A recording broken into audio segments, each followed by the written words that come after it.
Life में किसी को भी उधार देते हैं तो बहुत सोच समझ के दीजिए, और कितना देना ये सोच समझ के दीजिए।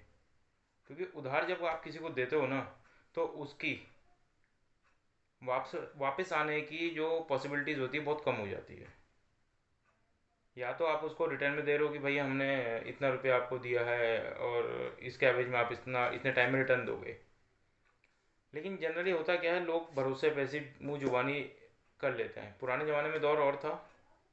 पुराने ज़माने में लोग बड़े बड़े सेठ लोगों के पास जाते थे कि उन्हें उधार चाहिए, उसके बदले में वो उनके कुछ गोल्ड या कुछ और प्रॉपर्टी कागज रख लेता था। आज दौर बदल चुका है।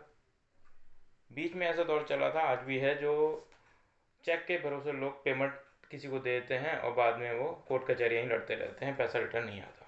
उन चीज़ों से बचने का सबसे अच्छा तरीका यही है, अगर आप किसी को रुपया दे रहे हो उधार के तौर पे, तो उसे प्रॉपर लिखत में, सब कुछ लिखत में लिखवा कर दीजिए।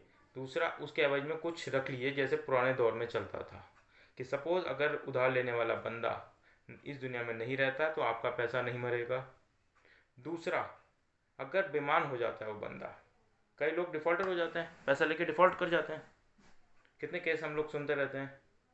तो ऐसे केसेस में भी आपका रुपया नहीं मरेगा। अगर आपने सपोज़ रिटर्न में भी लिया है और उससे उसके एवज में कोई गोल्ड रख लिया या कोई प्रॉपर्टी का कोई डॉक्यूमेंट रख लिया, तो आपका रुपया नहीं मरेगा। बहुत कम चांस हो जाते हैं उस कंडीशन में रुपये के मरने के। तो हमेशा ये ध्यान रखें। और दूसरा, किसी को वैसे भी हेल्प कर रहे हो, मदद कर रहे हो, तो उतना रुपया आप किसी को, सामने वाले को दो, अगर वो आपको रिटर्न नहीं कर पाया तो आप उस पैसे का नुकसान झेल सको। ऐसा नहीं है कि आपने पूंजी उठा के दे दी और फिर बाद में आप परेशान हो रहे हो, ऐसा नहीं करना है। तो कभी भी किसी को उधार देते हो तो बहुत सोच समझ कर उधार देना चाहिए, ये मानकर कि शायद रिटर्न ना आए। आ जाए बहुत अच्छा है, लेकिन 1% आपको खुद को मेंटेन रखना है अपने माइंड में कि शायद रुपये वापस नहीं आएगा तो मैं झेल सकता हूँ।